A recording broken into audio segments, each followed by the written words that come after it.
Good afternoon and welcome to today's broadcast of NACE Star League. We're going to be starting out with Super Smash Bros. Ultimate. I'm your host, Ika Palmer Jam, joined by Audrey Runa Norris. Runa, it's great to have you with us here today. So we are setting up a last chance qualifier match with Wayne State going up against East Tennessee State University. So these are my favorite kind of matches. It's either win or go home completely as your time in the tournament is over. And to start things out, why you tell us a little bit about the characters, the openers that we have for both these teams? Because once you heard the names of one of them, you were going, oh, this is going to be fun. Yeah, so we have a really exciting starting match for us today. It's going to be Pyra Mithra versus Inkling, which I think is going to be very interesting, as Inkling is a character that has a kind of different kit than what a lot of people expect from Smash Bros. Their main goal is to cover you with ink, allowing them to deal more damage, and just try to avoid taking as many hits as possible. Pyra Mithra, on the other hand, is a character that is two characters at the same time. One, Pyra, being a heavy-hitting fire wielder, and the other being a super fast electricity-based character. So this is going to be a very interesting match, just based on a lot of adaptability that both teams are going to have dealing with the characters, especially for Pyra Mithra. They can be a very deadly combo if you're not prepared for their switches. Yeah, if you're wondering if they're moving around the field too fast, with Inkling, if you splat them right with the roller, then you can keep them in place for a little bit. So maybe we can have just some of that classic roller action. I come from a bit more of a Splatoon background, so anytime I can just see the roller wreaking havoc, a smile is brought to my face. But let's take a look at the rosters, the opening rosters that we have for both of these teams.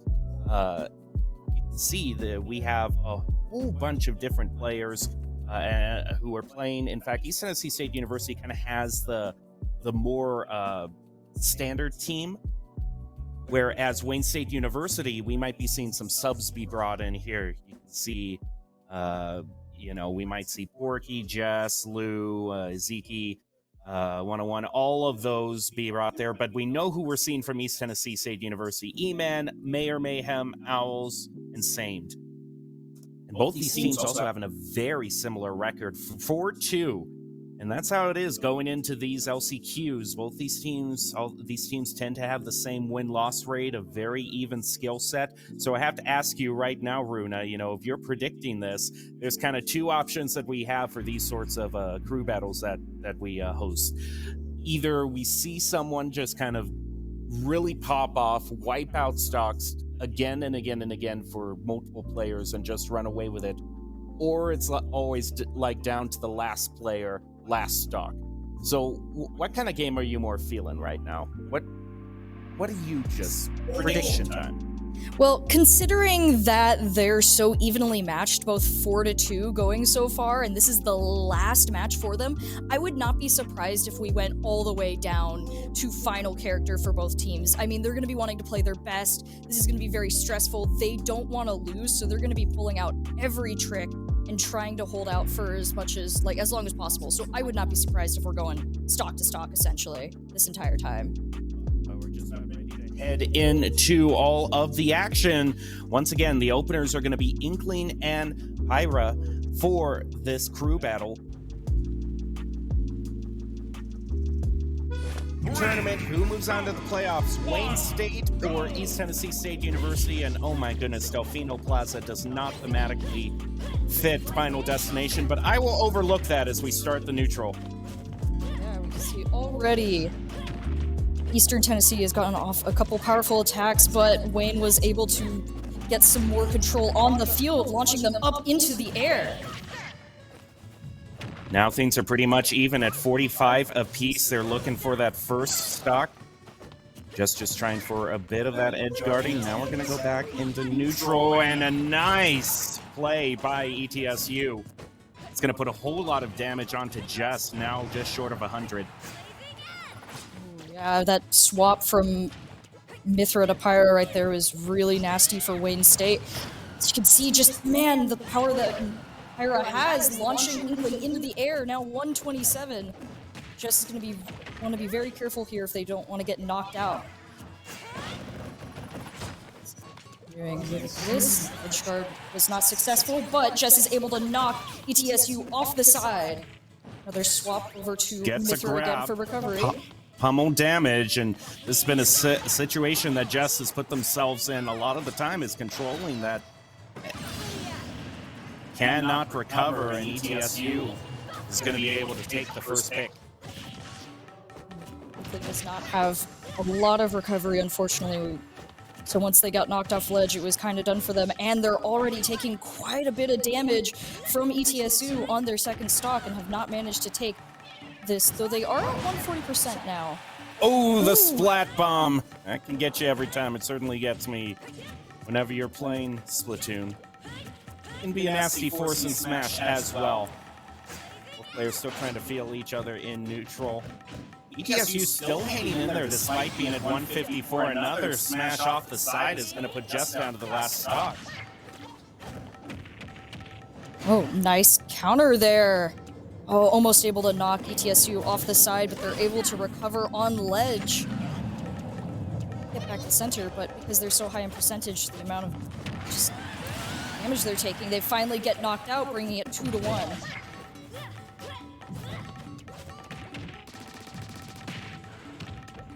He's going to spray with the splatter shot. Only going to deal damage to get ETSU up to 17. Now 37. Just trying to even out the damage overall.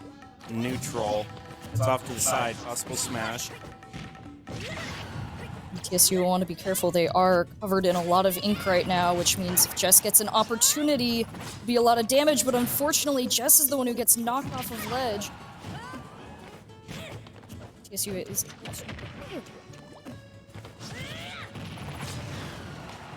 Oh, getting caught in that blade.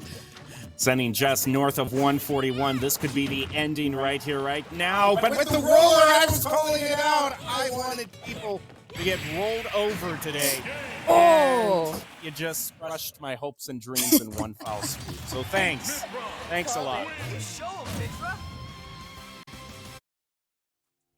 That was the combo that you were talking about. Yeah, no kidding. I mean, even when the play of my life, the dream that I had all set up of a glorious roller just smashing into somebody, we just see the pure deadly combo that Pyra and Mithra can be. Yeah, I mean, the roller did definitely slow it down for a second there. If they had been in any other situation, they would have probably been able to get out of that, but just with such high percentages and ETSU swapping to Pyra, which is just such a high damage character. Every attack you take from her is just nasty. So the fact that Wayne wasn't able to just dodge more of those attacks was just unfortunate for them. But there was a really nice switch there for recovery at one point during the match as well, which I would like to highlight. They were playing on Pyra and they got knocked off the ledge, and so they swapped to Mithra to be able to recover because her special is a lot better for that. And so that was what I was talking about. If you want to use Pyra and Mithra, you really got to know your swaps. And that was the one thing also that kind of got England on part two, is just the recovery wasn't quite as good as some of the other characters. But speaking about other picks that you can bring out, you know, we're still gonna have Pyra and Mithra up with 2 stocks, so you don't want this to snowball too far. Who would you want to bring out if you're consoling the team that's behind? I feel like if I were to go up against Pyra and Mithra, just because the amount of damage output you get on Pyra, I feel like a more heavyweight character would be personally my pick, just to be able to deal with the amount of damage that can be outputted and get some just general tankiness on the field. That can be really important, and it can kind of force more swaps to Mithra, who does not deal as much damage, to try and get around the character just in general. And I think that would probably be where I would go with it. I'm personally my favorite is Bowser. Well, yeah, but, you know, same. But there's plenty of really good heavyweight characters that would also have a good chance against that. Like, I wouldn't be surprised if I had to pick another one. I wouldn't say King K. Rool wouldn't be bad because he has such good recovery as well. So even when you're dealing with those high damaging attacks that can launch you off the side, you can still recover really well from them. So if I were to, that's where I would go with it. That's at least our arguments. We're not saying, I should give a disclaimer, we're not saying that what we suggest might be the most meta pick, but if it's a big tanky person that we can see be brought out onto the battlefield who will make up every excuse and conjure every argument we possibly can to see more. But not going to be the case. Instead, Ness is going to be brought out. ETSU already has taken care of one of their stocks. They're down to 2, and we'll see how much Mayor Mayhem is going to be able to pile on. You can already see with Wayne State at 50%, this has already been a really nasty match for them. ETSU already getting off a couple really powerful attacks, with Wayne State just using the platforms right now to try and avoid some of the worst of it. Just sitting on ledge right now. Nice grab, knocking ETSU off the side. Not able to fully get through the edge guard though.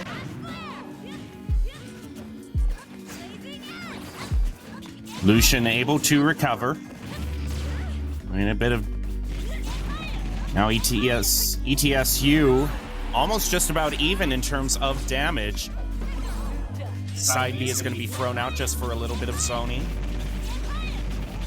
Gets him with PK Fire is just roasting them alive. He went from 50 to 123 to 104 now. Able to even out the field for Wayne State, but they do nice get knocked side B. away. That side B is just so powerful. And there you go. We're all tied up again. At least in terms of this round. If you're looking at the overall score, this is really bad news for Wayne State. But in terms of what we see in this particular round, they're both a few stocks. They're able to knock out another stock there, bring it a little bit closer for Wayne. They definitely want to keep only a 1 stock difference if they can in this fight, but it's going to be hard. Oh, smash right smash. down! Oh, That that's was brutal. so nasty. Oh, Wayne State now at 1 stock to ETSU single stock. This is not looking good right now. Tries the up B, is unable to get it back. In ETSU's general direction, Mayor Mayhem is putting on a clinic, caught in a grab. Thrown off to the side, is going to be unable to get the down smash.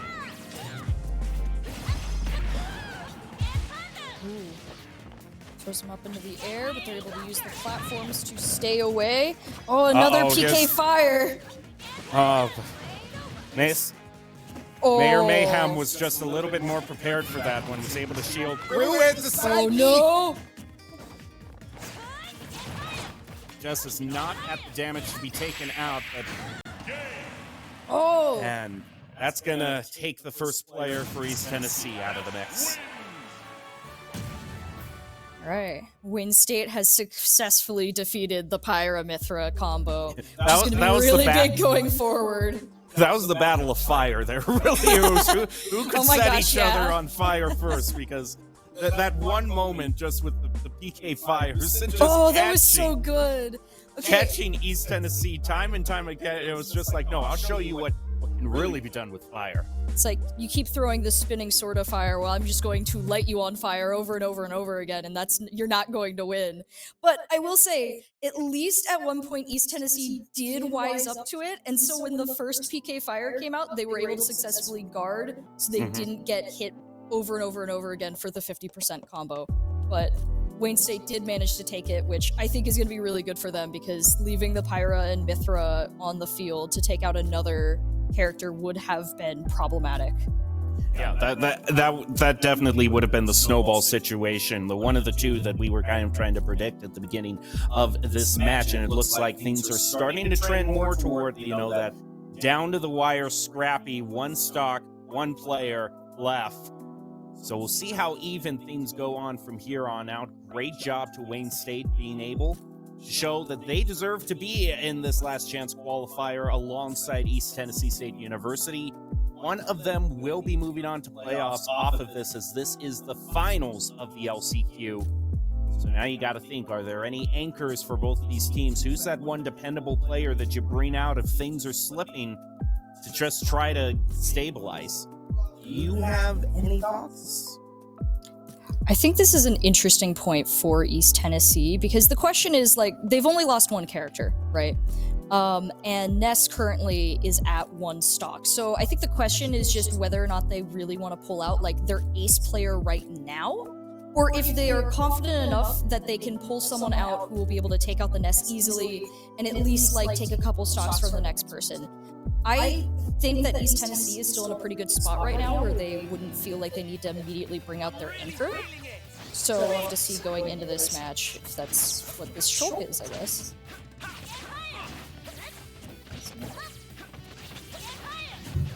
See, going into this match, we haven't seen a lot of damage going through yet, as both characters are just trying to kind of figure out the playing field. Oh, another PK fire goes out, the combo begins, but Eastern Tennessee is ready for it this time. Oh, they're not able to get a lot of damage back in return, 84% already. 22% on Wayne State with 96% now on ETSU. Both teams are trying to look for this opening at ledge here. Platforms have come out though, so that'll make it a little bit easier for recovery for both sides, with Shulk bringing out his Buster Sword. He's looking for his opportunity here. But Ness is able to get a good guard in, gets knocked near the ledge, tries to go for ledge recovery, is denied, and gets knocked out, making this a quick match for East Tennessee. Yeah, no doubt in that at all. That was blink and you will miss it moment. So now we're getting the advantage back over East Tennessee. They did not want to lose their 1-player advantage. And of course, best thing is if you don't give up a stock and you're able to trade for the other player entirely, you're sitting pretty. Yeah, that was really big for East Tennessee. That's exactly what they wanted. Get rid of the 1 stock. Don't lose any stocks on your own. That means you go into the next match like fresh and ready to go, and you'll be able to figure out and just kind of deal with the opponents better from there. And Shulk was a very interesting pick for that. I think that's going to be a good character going forward, just with all of the options he has with the Buster Sword. He's going to be very versatile going up with whoever Wayne State chooses to bring out next. Whenever they go to Smash, you know, it's depending on what ability they choose or what stats they want to buff up is kind of a window into the player's mentality in that mind. So, you know, whenever I hear Shulk just say Smash, in my mind, it's almost like hearing the ding ding, you know, from the Little Mac as well. It's like, oh my goodness, you know, they're going in right now. You need to survive the next 5 to 10 seconds because they're going to be the most dangerous of your life. Yeah. I think that's part of the fun with it, but it looks like Lucario is going to be his next opponent, already losing a stock off of recovery. Failure. Jeez. He's going to bring out Buster, just go for damage through and through, but Lucian is proven to be quite a hard target to hit.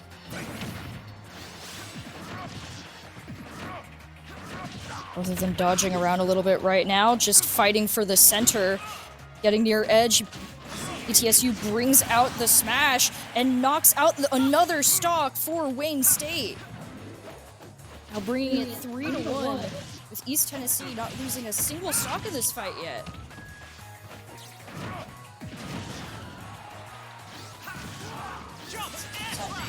Now, Wayne State almost gets knocked out, able to recover. ETSU tries to go for that, but is not able to. Knocks them out onto the ledge again. With the platform, they try to go for the safe recovery, but they get attacked. ETSU was waiting for that moment, knocks him up into the air. Takes another match. Wow, things are just spinning out of control with this Shulk, and that was the one thing now you kind of think with the Lucario, you know, okay, we've already seen that this player on Shulk, you know, they can do a lot of damage, they can come to great openings, and maybe they were thinking, you know, they could use sort of the aura advantage that Lucario has. The more damage you take, the more threat you are, but Shulk wasn't having any of that. It was As soon as the aura for Lucario got too big, he was like, all right, you're gone. You're gone. You're Goodbye. gone. Swap to Smash. Now there's only one player left. This one player would have to make an intense run past 3. There are 9 stocks still left. East Tennessee compared to the 3 for Wayne State. So the question is, we now get to see who Wayne State considers as their anchor. Remember, they had 5 players, and one of them can sub in for the other players. So we might see who the 5th player is. We'll see who Wayne State thinks can at least stop the wrath of Shulk. Yeah, we go from Pyra Mithra to this Shulk, and both of them were just such incredible players with the amount of damage they were outputting. So Wayne State has a very uphill battle here going into this last area, especially because East Tennessee has been able to just kind of keep part of their roster unrevealed up to this point. So it's going to be really interesting to see how Wayne State chooses to deal with this. Is this realistically, they're not going to be able to take 3 characters down? It's always possible, but they just kind of have to figure out what's going to be the best option. And that's always, talking about the best options. The best option if you're on a team with the other players is to just have your other players take care of everything for you, and you just get to sit back and watch. We've seen, and that's ultimately, I think, gives another little bit of advantage if the other team hasn't been scouting very well. And your team is the one to, only 1 or 2 of your players wins the whole team fight. That means that you're holding a few wild cards close to your hand that no one has seen yet. And there might be a couple picks, a couple counter picks that Wayne State might not be able to bring into account. Remember, this is a best of 3. So East Tennessee State University really on the edge of pulling out a win. Yeah, this is going really well for them so far, and it's going to be really nice to only have 2 characters go out if that's possible. Though they'll have to keep in mind Wayne State having extra players means that there is some changes that could go into the next round in this best of 3 where they'll have to try and contend with different players versus East Tennessee having the same 4. Wayne will know more likely what to expect overall, so that is something to keep in mind that might give Wayne State the advantage going forward. If we're talking about the information economy here, just depends on how easily they could scout each other in these previous matches. But both teams being so closely aligned, 4-2 wins versus losses, I feel like we definitely will see more from Wayne State going forward. I personally am just in an elated mood so far because we haven't seen any of kind of the real infamous picks that are in Smash Ultimate right now. So we haven't we haven't been mining yet. I hope we never see another diamond in my life. And then I hope, we haven't also had Mei on the field. So, all of those really annoying, extremely big range characters that can just zone out the arena entirely. Haven't seen any of that yet. So we will never see him again. I don't. Listen, I hope the ban stays through. I'm just saying, sometimes you have to put a little bit of extra forcefulness into that. You just need to say you're banned, but I'm going to continue to rag on you just so you can sit and reflect on why you are banned. That's entirely fair. He is one of those characters that just changes up the way you play Smash Bros. It's not Smash Bros. Anymore when he goes on field. It's not the same game. It doesn't really work like that. And so it is nice to have not seen him nor some of the other characters that just change up the structure. But it looks like, yes! Okay, I'm happy. All right, tell me about why you like Incineroar so much. So, well, I am a Pokemon fan, so I really love Incineroar, but I also like his moveset a lot, just being wrestling themed. His up B is kind of frustrating to use, but overall his kit is really fun because you take the power of your opponents, like what he just did right now, and use it against them to knock them out in a powerful attack like that. Incineroar is not something to mess around with, especially when you try to pull out a strong attack against him and he just can negate it and throw it all back at you. See, he's going in for it again. It's a powerful spin attack, knocking ETSU off the side. He's trying to be a little bit more of an elusive character, but can't recover airily. And Jess is bringing this back with Incineroar. Smash going to be used by E-Man, and that's just going to be shielded. Guard off and just wait out that powerful smash. Gets a nice grab off, knocking him into the air. Shulka's having a hard time keeping up against this Incineroar, who has lost no stocks yet. He is up to 95. Oh, but that is going to be the end. Well, well, well. That's all. You know, we were talking about Bowser earlier and loving Bowser. Incineroar is another one of my favorites. I love whenever he comes out on the field because his kit is a struggle to use sometimes, especially because his up special can be so hard to use. Just because when you go up into the air, you then immediately go left or right, like immediately in a diagonal angle down. So depending on where you are, that can be really unfortunate for you because you could try to recover and then you just go down the side of the map and you barely miss the ledge. But it makes up for that with the powerful reflection ability that he gets, combined with his like wrestler ring out ability, which is just, as we saw, took 2 stocks when he was able to pull off that counter right. Having those great reflection type abilities can really just shut down certain picks entirely. You know, we've seen situations where if you're on a character like Robin, for instance, the other player brings out that Falco, and then that hexagon is going to be the thing that you hate more than anything else, and you're just going to wish hexagons never existed in geometry whatsoever, just to how great his reflect can be. So we're really seeing a lot of great play from Wayne State. I don't know if there is potential weakness. Will it be exploited with the Link pick? Ooh, going into that, this is going to be interesting. Incineroar can take some advantage of projectiles with his damage negation ability, but right now it looks like he's just both of them trying to get control of the middle field, staying pretty close in percentages right now, though ETSU is able to break away for a second. Oh. Timing on that attack is so precise, but if you get it right and reflect off the edge, oh, that was nasty. Able to take ETSU down there, though, and recover at ledge here. More damage than they were able to get last time. Orky is up past 119.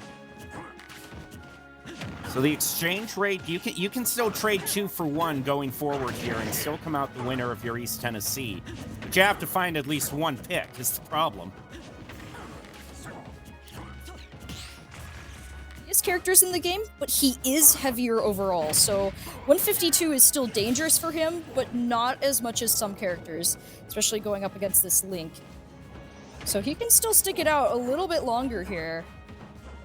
I've seen Incineroars get up near 200 before they've been taken out, as long as they're playing smart. Which we can see right now, he's not taking a lot of risks. Orky's able to throw him off the side, tries to go for the ledge guard, does get launched into the air, and unfortunately loses the stock.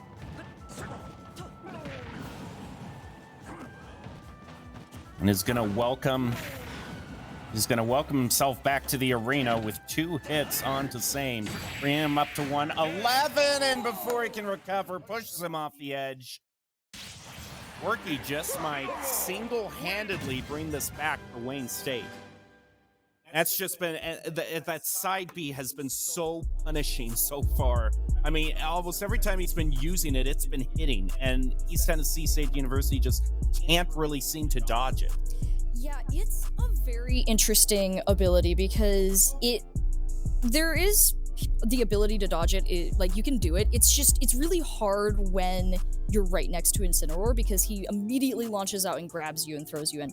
But the one thing that's nice about the ability, it doesn't happen a lot because competitive players have mastered their timings, but there is a timing to the ability. So if for some reason they're a little bit off their game, they could end up messing up the attack, and they can launch them up in straight up into the air instead of to the side, where they will take a little bit less damage overall. And so that is something that Incineroar players have to keep in mind when they do that. But when we're talking at like this level of competitive Smash Bros, that almost never happens. People are really good about their timings. The only time I've ever really seen that is just in battles where like there's just so much going on, it's really hard to keep track of the characters. But against Link, that wasn't really a problem for him.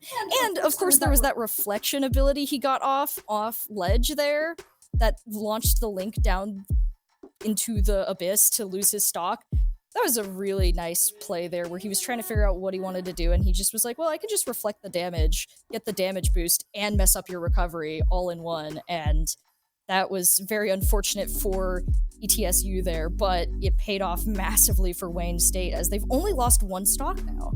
Listen, whenever you bring in a character that knows what a suplex is, you're in good hands. And the Incineroar has been the unmovable anchor for Wayne State. It's already taken out 2 of East Tennessee's players. Has 2 stocks left to potentially win this for Wayne State. Start off in neutral. Porky is the one taking a little bit more damage so far.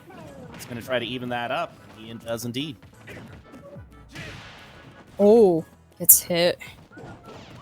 Is not able to continue the combo though. Porky is just trying to keep control in the middle right now, but the platforms are gone, so they have to be a little bit careful. Hasn't been able to land that side B yet. There's been anyone that's just been grabbing. It's been Owls, who has Porky down to their last stock.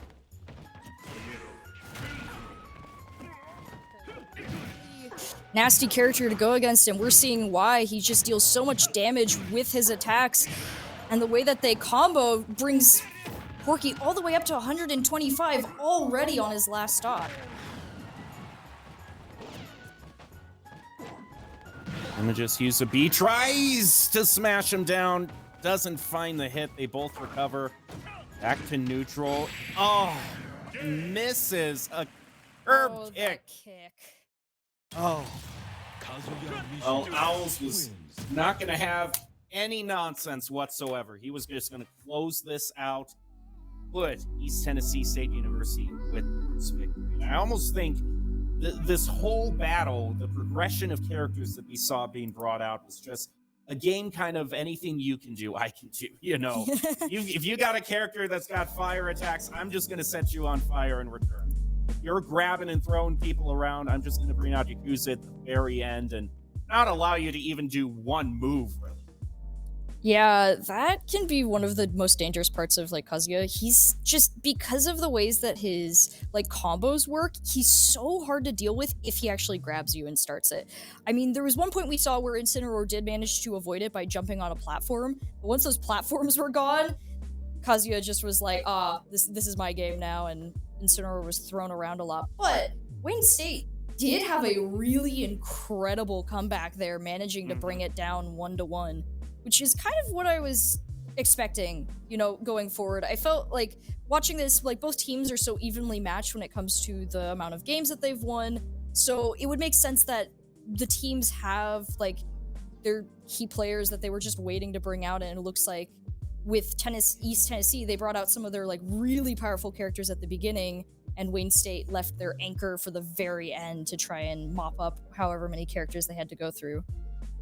So East Tennessee State University gets the first win, but this is a best of 3, so we'll see who gets the victory overall in the last chance qualifiers. NACE Star League, you're not going to want to miss it. We'll be back after this break.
Welcome back to NACE Star League Super Smash Bros. Ultimate. We are in a last chance qualifier between East Tennessee and Wayne State.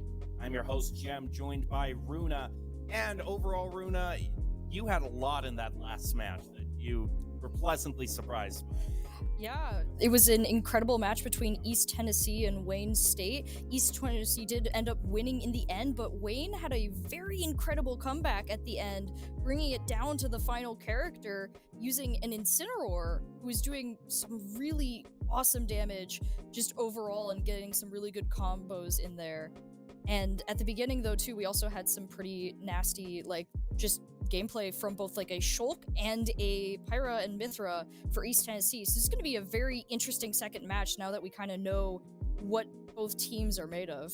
I mean, if you really think about it, the whole run that Incineroar had, I mean, he came into the match with trailing 9-3 in stocks. And you really think he was able to knock out two players. He basically traded 2 for 1 the entire time. We're going to head into the next match. It looks like a run it back for Jess on the Inkling, and we see Banjo-Kazooie be brought out by Sane. Ooh, Banjo is going to be a fun matchup here for Inkling. Let's see, already bringing up Jesku to 44% here, but Jesku is starting to look like get some momentum here again, trying to get control of the middle. Shields from any potential damage. Bombs being thrown out left and right. Both of the players are just kind of trying to get their projectiles going and look for their openings here. Playing it pretty safe by the middle. I mean, it sort of works, sure. Just very slow. Doesn't necessarily make for the most exciting match to watch. Yeah. Oh, looks like Wayne State is able to knock ETSU off the side, but Wonder Wing is such a good recovery for Banjo, and just damage as well that it really doesn't change much. Oh, Banjo's able to knock him over the other ledge and knock him out, getting the first stock. Splatter shot damage, gonna take East Tennessee up past 100. Side air, bomb thrown out for a bit of zoning. Some Air Claw attack for ETSU. 137% on Banjo right now. He's definitely going to want to be careful around the ledge with this Inkling. And we're back to this awkward bomb juggling routine. A whole lot of damage, a grab and a toss, but still not enough to take out. Oh, there we go. Jesku is able to ledge guard effectively there and knock the Banjo off the side, which does seem to be a favorite for their playstyle here, but we're going to go back to middle with the bombs and grenades a little bit while Banjo looks for opening on ledge, tries to hit him with the grenade, but Wayne State's able to avoid it.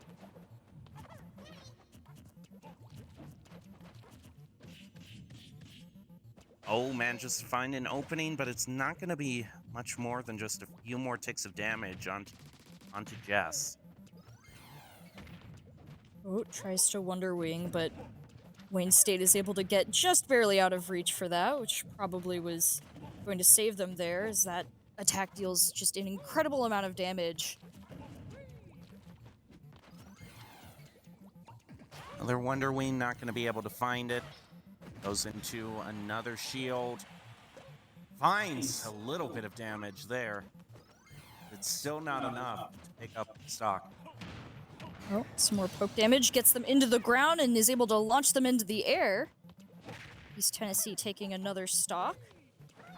One more to go for Banjo.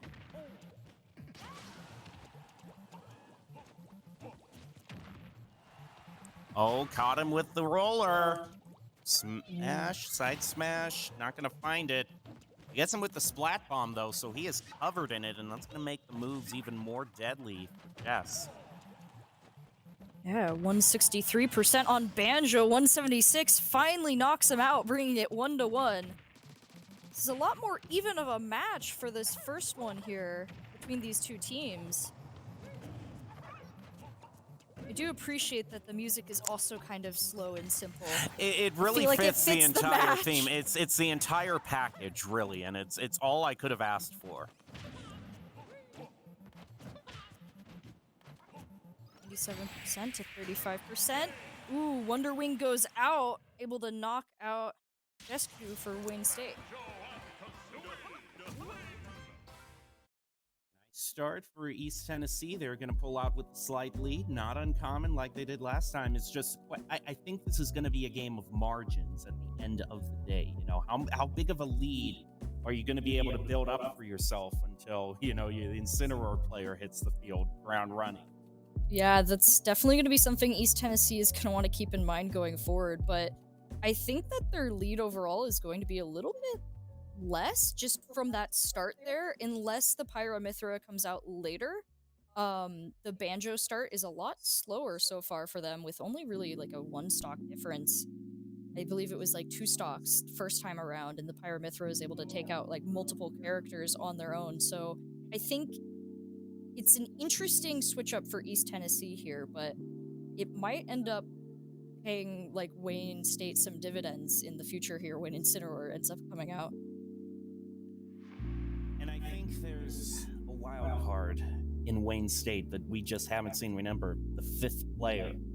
Despite us seeing the four of them, there's still one who we haven't heard from entirely. It could have been, you know, that final anchor that they brought in to try to even things up with the Incineroar, but we just don't really know. There's still one player for whom could have any pick, any counter, any sort of surprise in store for East Tennessee State University. Yeah, which would be very good for Wayne State going forward. Their characters, like, overall played really well, but they weren't able to, like, make waves, so I wouldn't be surprised if there was a substitute. But it looks like the Incineroar is going to come out right now instead. Yeah, no, we're not going to wait till the end for this one. He's already watching the ledge here for Banjo. Gets him with the B neutral.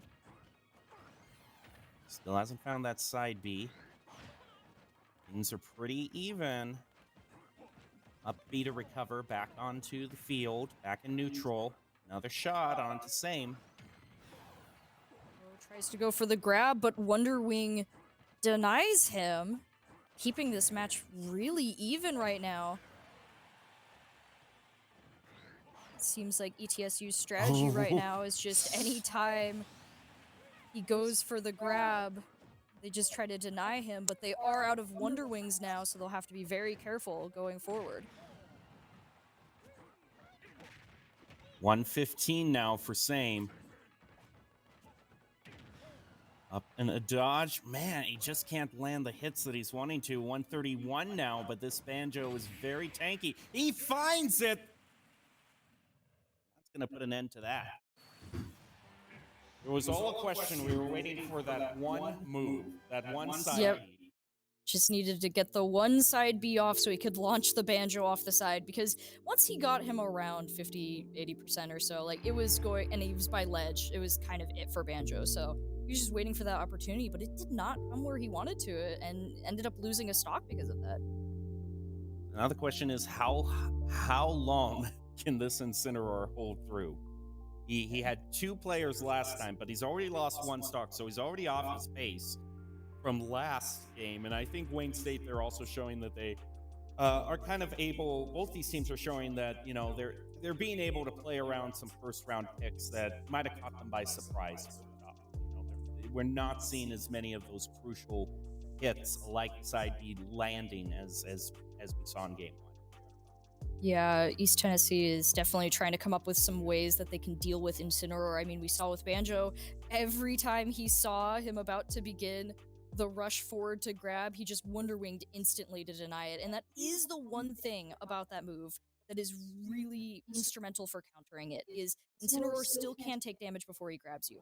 And you can prevent him from actually pulling off the move as long as he's attacked. So you just have to be ready to counter him. But it can be really hard because it is a fast move, so you have to be ready with that timing, which East Tennessee was definitely attempting their best with that.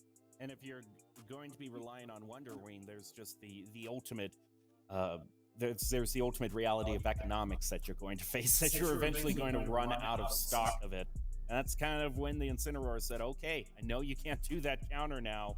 Here's the finisher.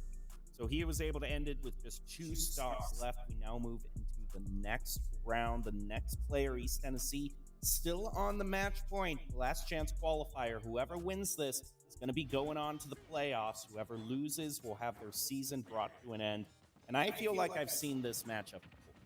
Oh yeah, and going into this one, it's going to be very similar to before, but maybe Wayne State has learned something from before. But unfortunately, they're already taking a lot of damage, 73% on Porky, with 0% on Owls.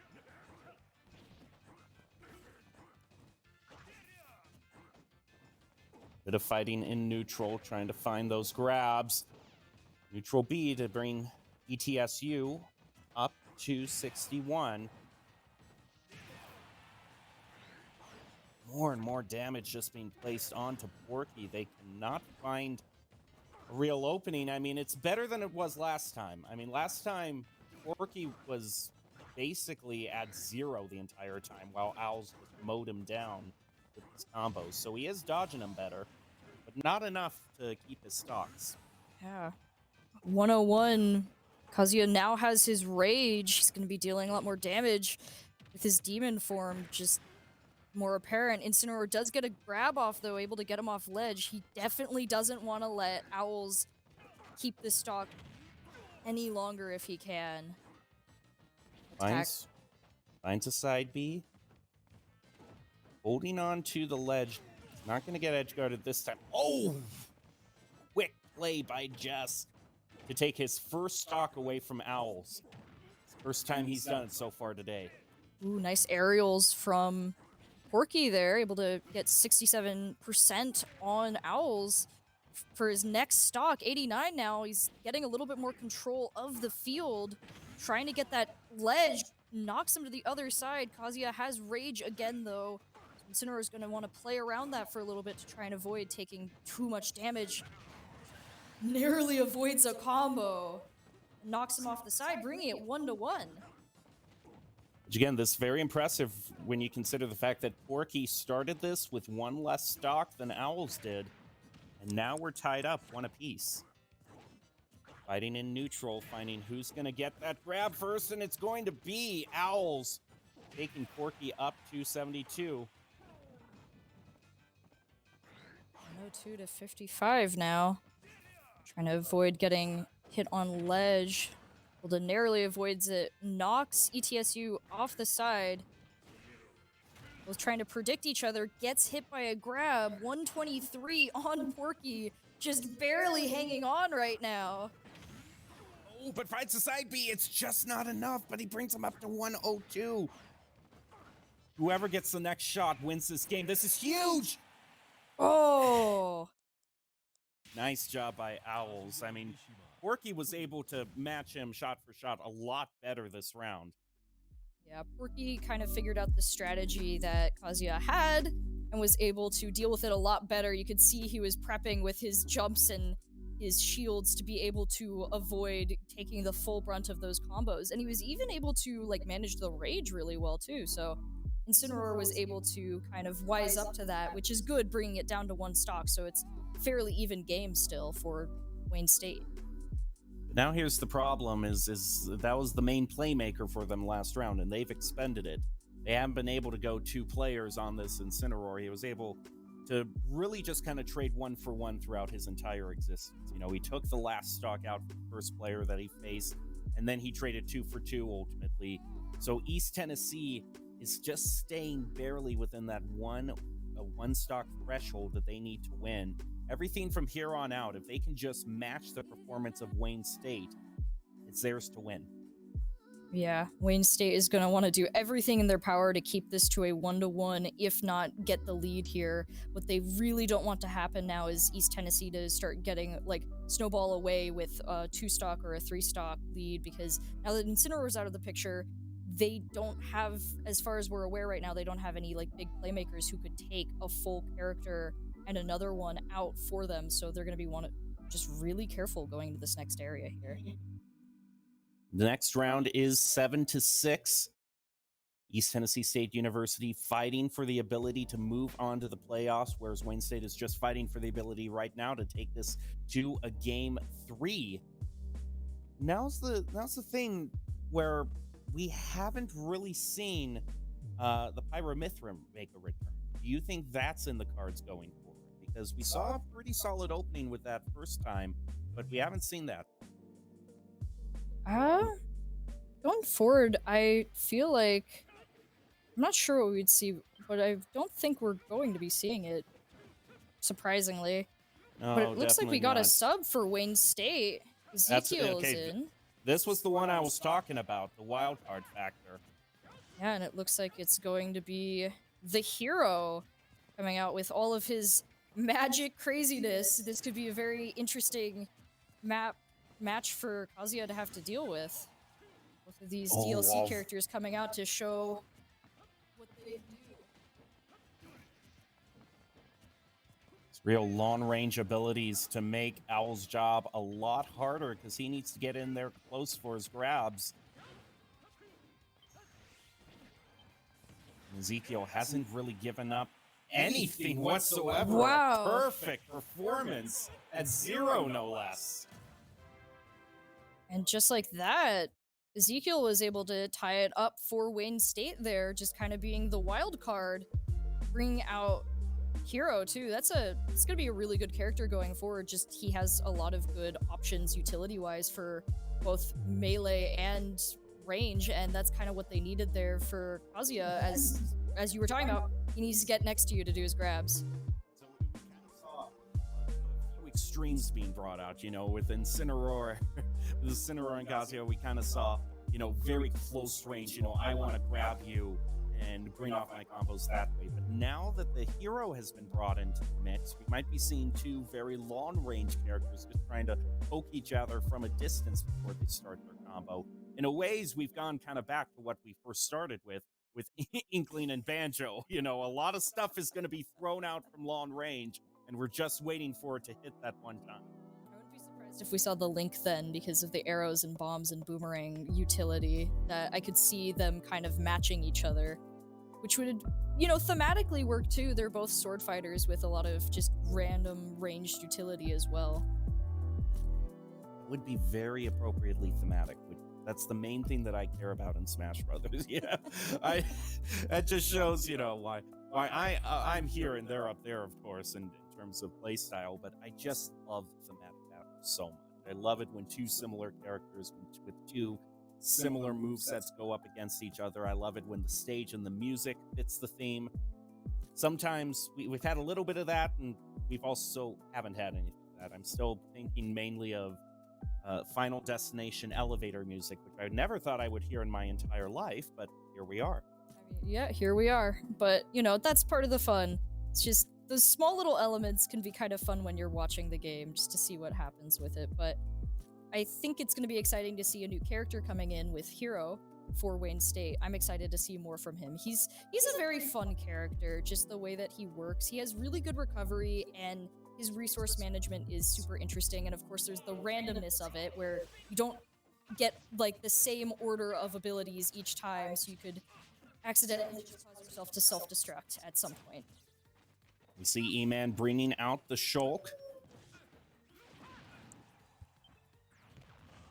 It's already taken 60 up to 100. Ezekiel, where have you been for Wayne State? Just the secret weapon we weren't expecting, I guess, here. Oh my goodness, takes out Shulk's first stock, taking only 13% himself. This is going to be a very challenging match for East Tennessee right now. Moves over to jump for that little bit of added recovery. Is able to find one opening against Ezekiel.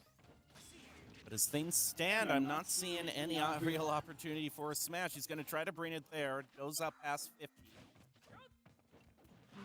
Tries to go in for an attack, but it's guarded, and now he's off ledge there, trying to deal with the ledge guard. Hero pulls out Accelerate. 115 and 58 now. Shulk has to play a very careful game now.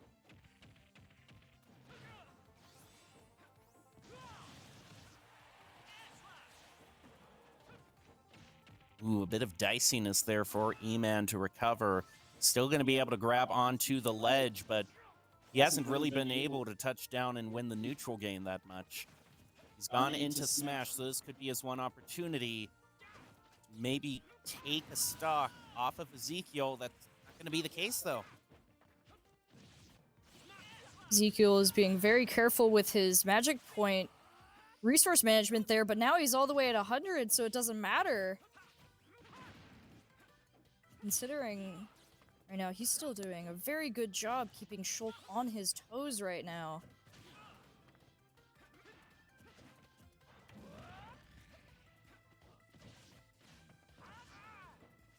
Some nice aerial from Shulk. He's been able to basically equalize the damage. A nice up to bring it down to one stock apiece. This is a huge recovery for East Tennessee. E-Man's starting to get a little bit more tempo with his character. Throws Wayne State off the side, isn't able to fully go through with the ledge guard, but both of them are being a lot more careful now. Tries to throw a snooze at East Tennessee, but doesn't hit it. Luckily for Shulk. E-Man's going to bring out speed. That quickly expires, so now it's on to jump to help him recover, and he's going to have to be using that jump because he is well over 100. That's still not going to do it for the stock. Oh, but another Probably this grab. one? No. Roll it Sticking in back there again. to the very end. Let's roll it back one more time. Maybe it'll work. 168 for E-Man. Okay, are we going to see it again is the real question. Oh, we mixed up the grabs a little bit this time around. 179 now. Oh, the tables have turned. E-Man is able to pull off the reverse against Ezekiel. I suppose turnabout is fair play. Oh, but is not able to avoid the attack there at the end. Does get knocked out, allowing Ezekiel to take it. But he did lose multiple stocks in that one, so it's a little bit more dangerous now. The best thing that East Tennessee can hope for is that this one player that they have left is going to be the one to, first off, get a very quick equalization. Like, if you can just take one stock off them, you've basically reset the entire match. You know, your damage gets reset as you head into the against the next player. So it is going to come down, I think, to just a one-on-one restock to decide it all, if the pick is gotten very early against Wayne State.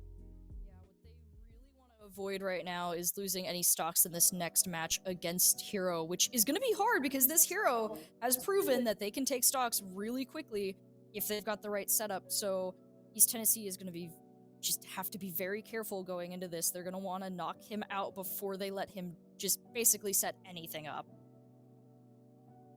It definitely is something that is a lot easier said than done.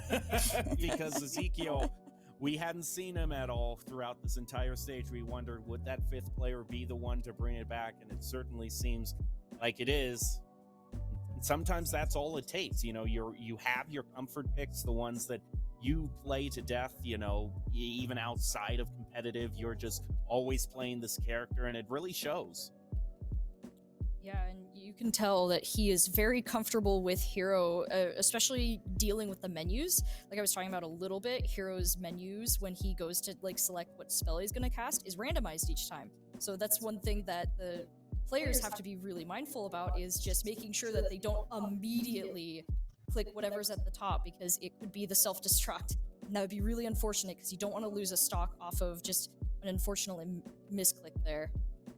That's the one thing that always impresses me when you get to Smash players, you know, in the upper collegiate and especially pro levels, is just how when you have the characters that kind of like have menus built into them that you have to scroll through, but they just, even if it's randomized, it's as they're playing as if they have it on memory. They just have the timing down to a millisecond and stuff.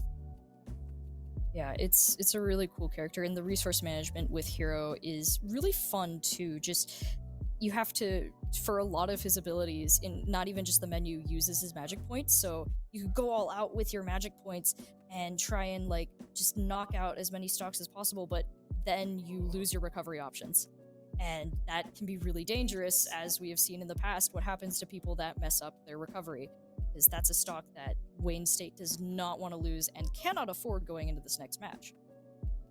Well, this next match is going to be a very crucial one. It is the one chance that East Tennessee has to bring things back. We're going to go back to where we started.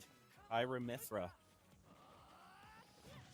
I wasn't expecting to see them immediately, but I am not surprised that they are going to be the final player for East Tennessee going in here. They were just so instrumental for the victory beforehand, so going up against Ezekiel makes a lot of sense.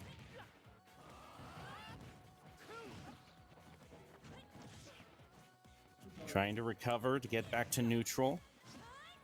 Huge slash and side B.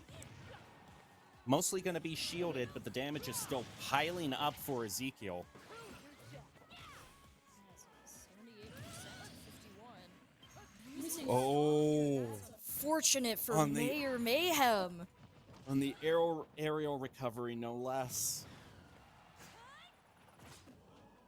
Oh, 94%. I mean, Ezekiel is definitely in a dangerous zone, but still going forward has some room to work with right now. Especially now that Mayor Mayhem has been brought up to 78%. Again, now 97, knocked out.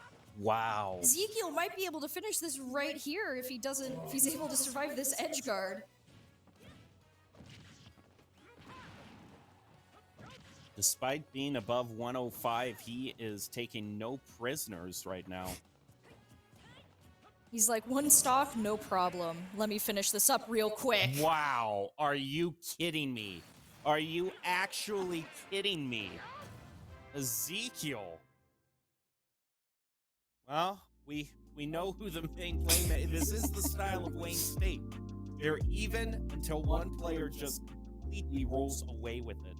And in that case, it's a question of, you know, how big of a lead did East Tennessee build up into that point? And in this case, wasn't much of a lead at all. So that led to a Wayne State victory. We are going to be going into a game number 3. We'll take a quick break before we get into that and decide who will win this last chance qualifier game after this.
Welcome back to Nace Star League. We are currently in the midst of a last chance qualifier matchup in Super Smash Bros. U. It's East Tennessee State University versus Wayne State. And Wayne State won game 2 to tie it all up. So we head to game 3, the winner take all. One team ends their collegiate season, the other team moves on to playoffs. I'm your host, Jem, joined by Runa, calling all the action. So we've had a few surprises there. The biggest surprise, I think, what I'm dubbing the Ezekiel factor for Wayne State, because he was insane. But now the time is that I ask you, is there anyone who you really want to see, despite, let's just put Bowser aside for the second, because that's the obvious. Is there anyone you still want to see? Ooh. I always am a fan of Wolf. Wolf's a fun character. I love playing him because his playstyle is just it's fast and loose and it's really fun. So always a character I love seeing, which I don't feel like he would do very well against it though, so I don't think he'd appear. But honestly, considering what we've seen so far, Incineroar and Banjo being some of my favorite characters, I've been pretty content. But Wolf would be a fun one to see as well. I can also see why you would choose Wolf, just in terms of a fast and loose character, because we got kind of off to the slowest start possible when we saw the Inkling Banjo matchup. It was just, who gets hit by the projectile first? And that's always a fun game to play. Yeah, especially, considering the types of projectiles they were using. It wasn't like a fox and a wolf sitting in the corner, like shooting projectiles at each other from the other side. No, it's the bouncy grenade and bomb style one, so they're even harder to actually pull off. So going into that, it was really rough, but looks like we're having a rollback to the first round with Pyra Mythra versus Inkling. Now, the one game that East Tennessee was able to win, the first match, they did start off on Pyra Mythra, so maybe running it back for them is going to yield dividends. Already seems like it is, as Jess is already above 50. Yeah, 59 and off ledge. Out to get knocked out, loses a stock. That was very fast for Jess there.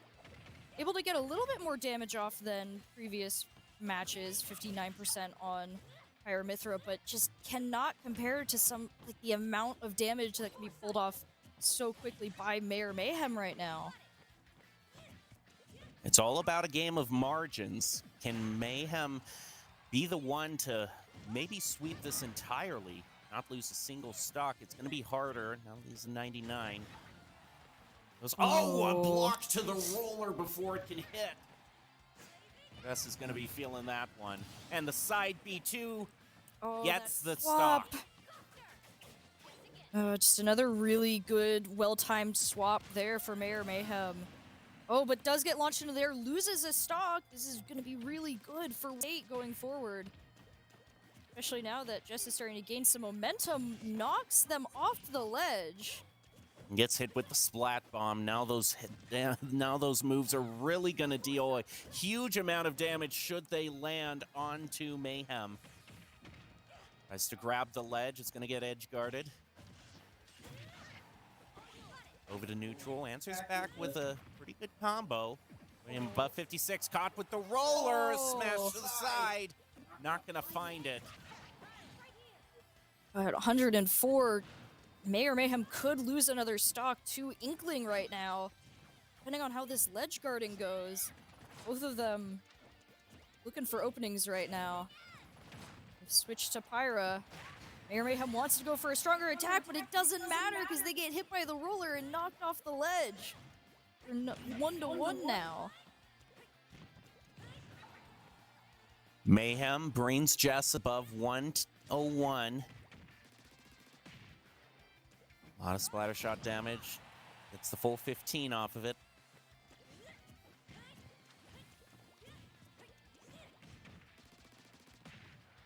And that's one thing that Jess has been really good at, is just kind of waiting out the moves from Mayhem.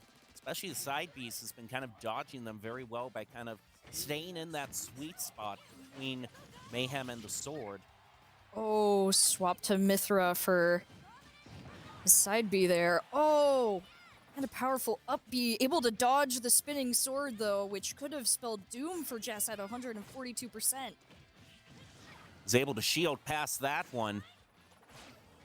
Still barely hanging in there at 154. One shot can do it. Oh. Gets the roller! Huge opportunity! Oh! That is huge! Wow! I didn't expect it going that way. I am pleasantly surprised by that outcome. That's why the roller is always the best weapon in Splatoon. It'll tilt you in Smash and it'll tilt you in Splatoon 2. In fact, also they finished off with the Splat Brush too. It's just like the two main weapons that get a lot of chagrin in Splatoon are the ones to actually win it for Wayne State, and I love it. I love everything about it. This is a really good upset for Wayne State, though, taking out Pyramithra this early, with a player like Jess being a player that was struggling quite a bit with them overall. So it's really nice to see that they kind of were able to get the upper hand and go, no, I've learned now.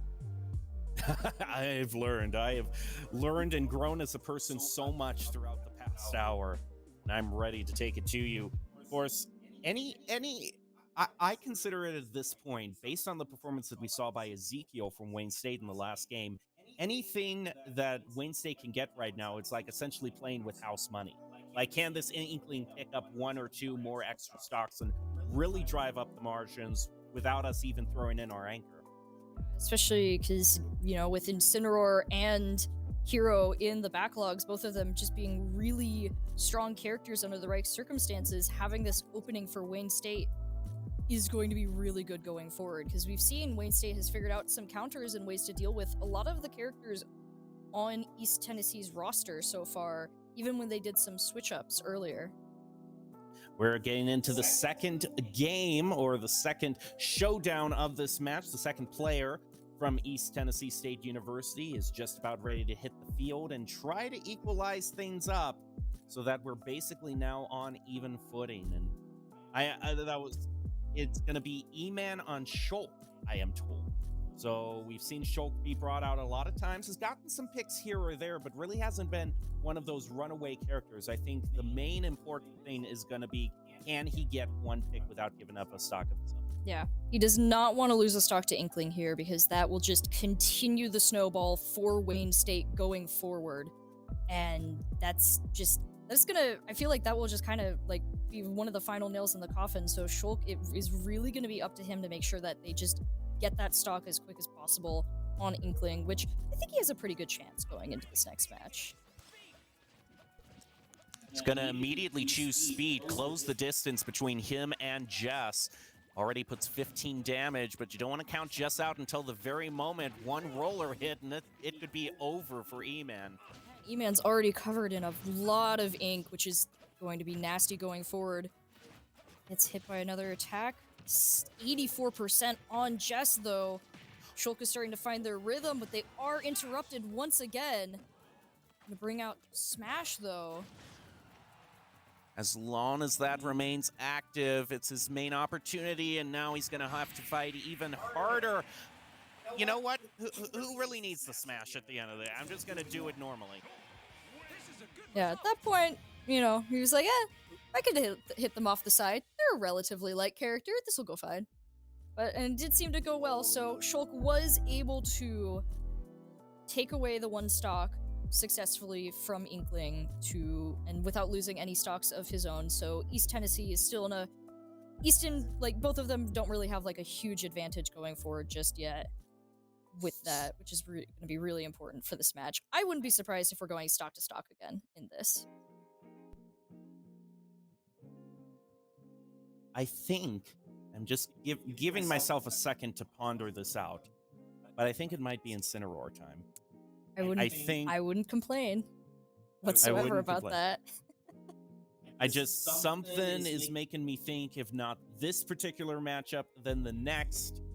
Of course, we always get our predictions wrong on here, so it's probably going to be someone else. So whatever I say, just take the absolute opposite as what's going to happen. Right now, we're just waiting for Wayne State to pick their next character. Will it be the Incineroar? I mean, Wayne State has shown a lot of fortitude in the fact that, you know, teams normally we see one anchor come out, you know, one player that can really just snowball or stabilize things or trade multiple stocks for one. But it's split now between their Incineroar and Hero. Yeah, I wouldn't be surprised if Incineroar came out first to just try and clean up house a little bit, and they leave Hero as their main anchor for this match because he was able to deal with a lot of characters that Incineroar was struggling with. So I wouldn't be surprised if Incineroar was kind of their way to just try and get rid of as many people as possible. If he manages to kind of pop off and get a couple like characters out, just that's better for Wayne State. And so, considering if I remember correctly, Incineroar did go up against Shulk and had really good success, it would make a lot of sense. Yes! There we go. Yep, there it is. As you can see already, playing by the ledge, both of them looking for their opportunities. Watch out, Shulk. If you're by ledge with Incineroar, that's pretty dangerous, especially at 83%.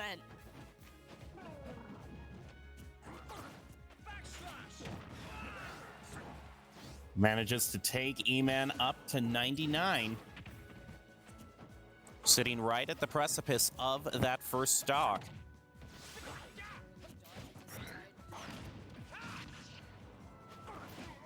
It's knocked off ledge. Porky's waiting for his opportunity. Buster comes out for Shulk. Brings Incineroar near 76. He's trying to gauge the right amount of distance in which he can potentially land side B against E-Man, but the smash is going. Monato's going to come in handy. Oh, can he recover? Yes, he can before cross kick comes in. Oh, it did not have enough recovery that time. Now we're back over to speed. Watch out though. Incineroar got off his reflect. Oh, nasty 63% with one attack. He's gonna roll it back and get him to 92. Two side Bs back to back immediately put E-Man on the precipice of getting picked off. Now 108. Ice Meteor smashing down. Oh. And he's not able to recover. Big opening opportunity here for Wayne State. Can they hang in there? Go up 2-0. No, they can't. It's going to be brought back to one apiece. Oh, unfortunate moment there for Porky when he landed. Now it's 1-1. Both teams just trying to look for their advantage here. Who's going to be able to take out the other player? And you can see they're both starting to play a little bit faster, trying to look for those openings to throw the other off the side. Incineroar goes to ledge, is able to get back, tries to reflect, but E-Man is not falling for that trap as much as he did before.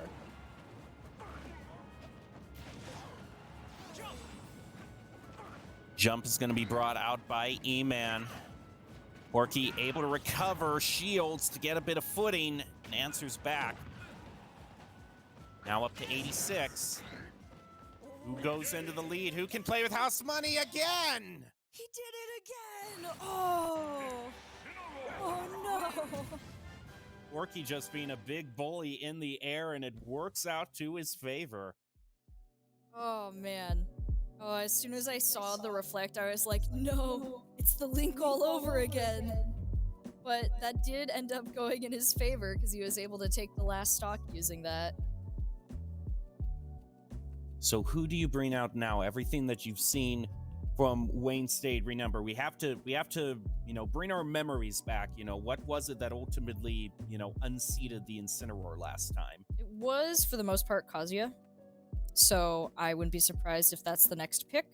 He did decently well against Hero, though Hero, because he was a new pick, I think had a lot of momentum that they just weren't expecting. So I think Kazuya is probably where they're going next. It's their best chance of getting rid of the Incineroar quickly and potentially dealing with Hero if they can kind of figure out how to deal with his just very well-timed attacks with his spells and menus. Yeah, I think I'm kind of in exactly the same place there, because this was a similar situation that we saw in round one. We saw a great run from Porky on the Incineroar, took out two of East Tennessee State's players, and then once Kazuya hit the field, it was just East Tennessee was able to stabilize, didn't even allow Porky to get one stock on the Incineroar when Kazuya was in play. So if you're just looking for that quick pick, I think that is what East Tennessee State brings out. Of course, if you're just joining us, you are watching the NACE Star League Super Smash Bros. Ultimate Last Chance qualifier. Both these teams are 4-2 so far in the season, and one of them is looking to get a spot in the playoffs. The other is going to have to wait till fall semester to show themselves again. It's actually going to be the Banjo that's brought out by Sandwin. Wonder if they're looking for an opening with Wonder Wing, because that deals so much damage. If you get people to the right percentage, there's nothing they can do. But Porky's just gonna have a lot of fun with it. And gonna be throwing them up in the air and knocking them off the side. Watch out, Banjo, using too many Wonder Wings too quickly. It is the biggest weapon Banjo has and his biggest weakness. Slams right into Porky. Brings him up to 74, but remember, Incineroar pretty tanky. Situations where we have seen him gone past 200. Bit of zoning just to bring Sandwin back into neutral. And the side B lands off, and there's one stock picked up, and an opening, a breakaway for Wayne State. Incineroar is not done yet. Porky is going to take as many stocks as he can before he's out. Gets another attack off. Oh, it's just more powerful damage for Incineroar there. At 95%, the Wonder Wing could knock him out, but as long as he reflects it, you know, it doesn't matter, I guess. Incineroar is very proud of himself for that one. I will agree, that was a very good play. Taunt. It's just built into his nature. He's a wrestler. He kind of has to. I think that's actually in the official Pokedex entry for him as well. He taunts. Must taunt. Don't take a picture right there. Don't take a picture for that expression. But, I mean, still, he took just almost all of Sandwin's stocks out in one foul swoop. Yeah, the fact that he was able to take 2 stocks from Banjo there after taking out another character, I mean, that was exactly what Wayne State wanted from Incineroar, because that just means that everything is going to be so much easier for the rest of the players for them. And East Tennessee is not going to be very happy about the fact that they have only 1 stock on Banjo and then 1 character left going forward. And we still haven't seen Hero be brought out. We still haven't seen his, we were thinking that Porky on Incineroar was the main player who could make a runaway happen with Wayne State. But now that we've seen Ezekiel in Game 2, when they need him most, they might just bring him out. That is, if they think that he can get, a good shot against the Banjo. What do you think about the potential for a Hero versus Banjo?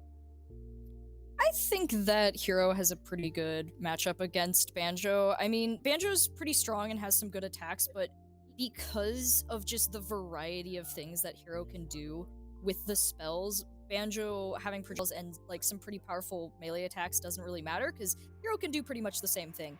And so I think, if anything, Banjo is just going to be wanting to jump around and avoid Hero.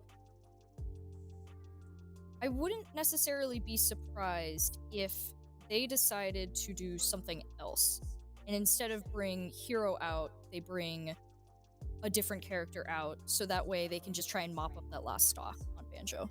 Man, I don't know if I want to live in a world where we find out that Hero was Ezekiel's backup all this time, and that wasn't even his comfort pick. Oh, that would be terrifying. But yeah, going forward, I wouldn't be surprised to see that. I think that Banjo versus Hero is going to be very much in Hero's corner. Just by the nature of things, Banjo's pretty strong. I think if they time their Wonder Wings right and get them off ledge, that would be their best success. But this player on Banjo has been using their Wonder Wings very loosely, and so I think that would be kind of their downfall here, especially with only 1 stock to spare. Yeah, that's the main thing. When last time that they went against each other, Wayne State was only up 1. Now they're up 2. So it's like every time that we're seeing Wayne State come in with their major swing play, their main anchor, the margin's been getting gradually better and better for them as they've been moving on this match. Here in Game 3, I mean, essentially, if you can take out this next player, you'll put East Tennessee State down to their final option.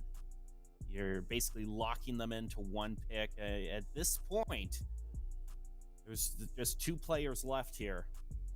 I really think this is probably going to be the most important match that we see for this most important round for this match for tonight, because it's all a question about margins, and will Wayne State be able to run it up, keep the party train going on this on their lead.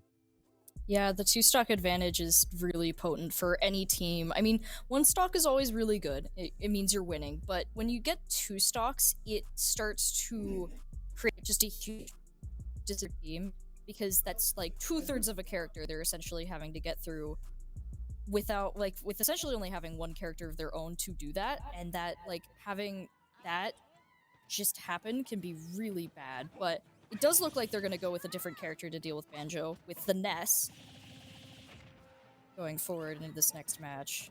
Not allowing Ness to use any PK moves so far. There's the first one, the PK Fire, but it's only going to get a measly 1% of damage. Just barely singeing Banjo's fur there as he goes for the first Wonder Wing and fortunately misses it.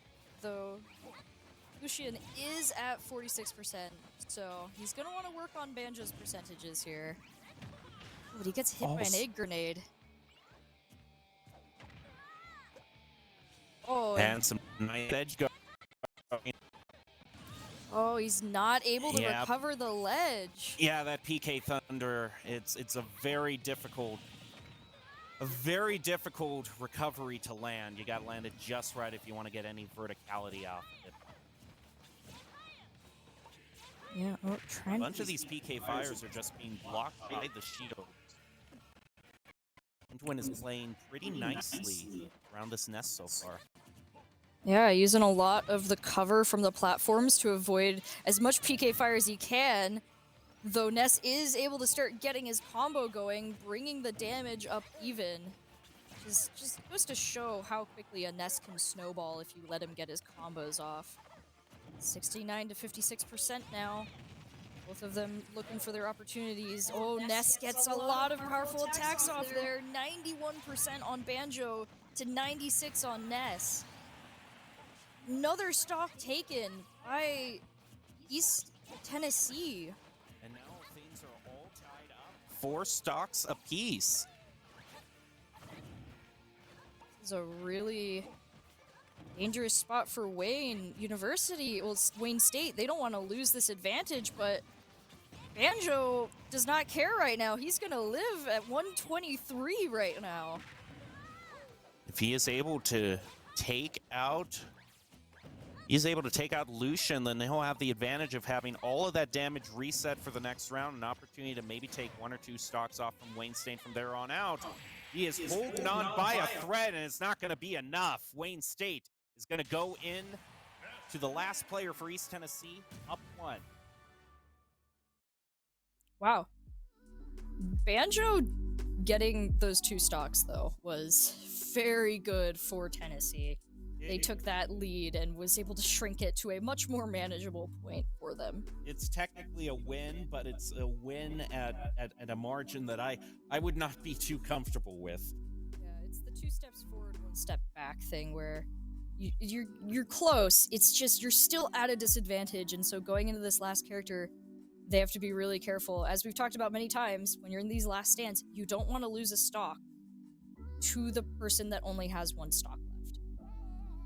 Because that is where this will swing for East Tennessee or Wayne State, because we can assume that Hero is the last character, and whoever they choose to pull out, which I assume will be Kazuya, they don't want him to be at 2 stocks or even, like, going up against Hero. It's the house money situation that we've been talking with. Just how far can you ride that train before you have to go down to your last player? This 3rd round is one of the closest that we have seen. The East Tennessee State University is still just trying to hang on just a little bit more. They were off to a great start in Game 1. Then Wayne State came back in Game 2 to drive us to Game 3. And this is going to be what decides the overall season outcome for these teams. Who is going to move on, make their record? I guess you could say their record would go up to 5-2 at the very end, and then they'd be on into postseason. But this is probably one of the most exciting times for me personally, just in the collegiate season. I mean, championships are always exciting, don't get me wrong, but I feel like there's the most investment in these type of games. You know, when you're in the last chance qualifiers, and there's just you either are not going to play the game collegiately. You know, when you take into account summer break, there are many months that you'll go on that you're not going to be able to play this game as regularly as you want to because you didn't qualify. Yeah, and I feel like you can see the difference in people's playstyles when they are going up against each other, but it looks like it's not going to be Kazuya going up against them, but instead Ken. Owls has decided to switch up his playstyle to go against this Ness, though not too much, as they're both primarily melee close-range characters. Lucian is having a hard time finding any sort of opening against this Ken. Boom! Less than a minute, we're reset. And I have a feeling that the fans for these universities would have it no other way. We're down to just a clean and simple 1v1 3-stock battle to decide it.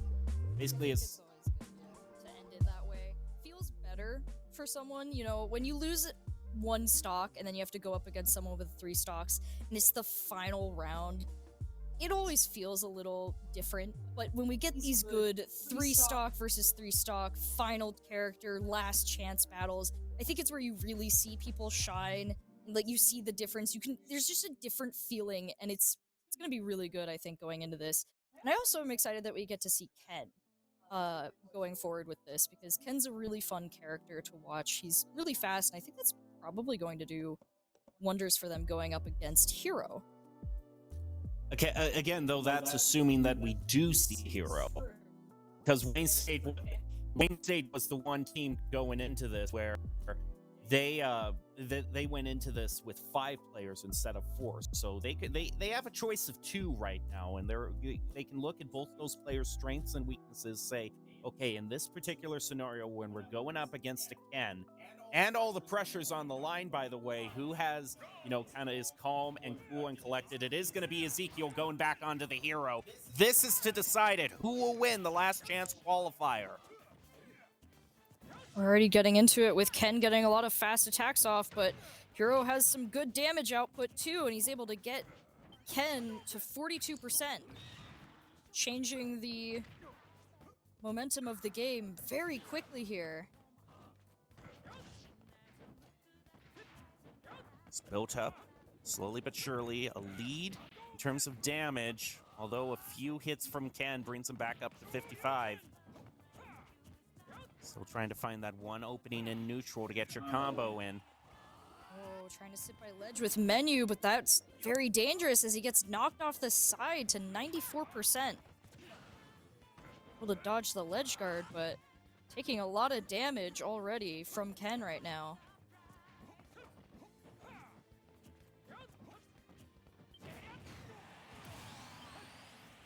Quick move by Ezekiel gets him the early lead.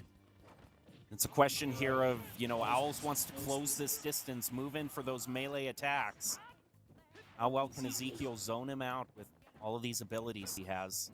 Especially knowing that the Shoryuken can so effectively KO someone once they hit that 100% mark, as we saw. Bring them both 2-2 now. Oh, nice attack there from Ezekiel, bringing Ken up to 56%. Nice dodging. Dodging by Ezekiel. He's still at just 0%. He's going to take his first few bits of damage, but one pick here, he's got a lot to work with to win it for his team. Ooh, yeah, 122%, 52! Oh! That explosion knocks Ken out, bringing him to 1 stock now, versus Ezekiel's 2 stocks. He definitely is not going to want to let up just yet.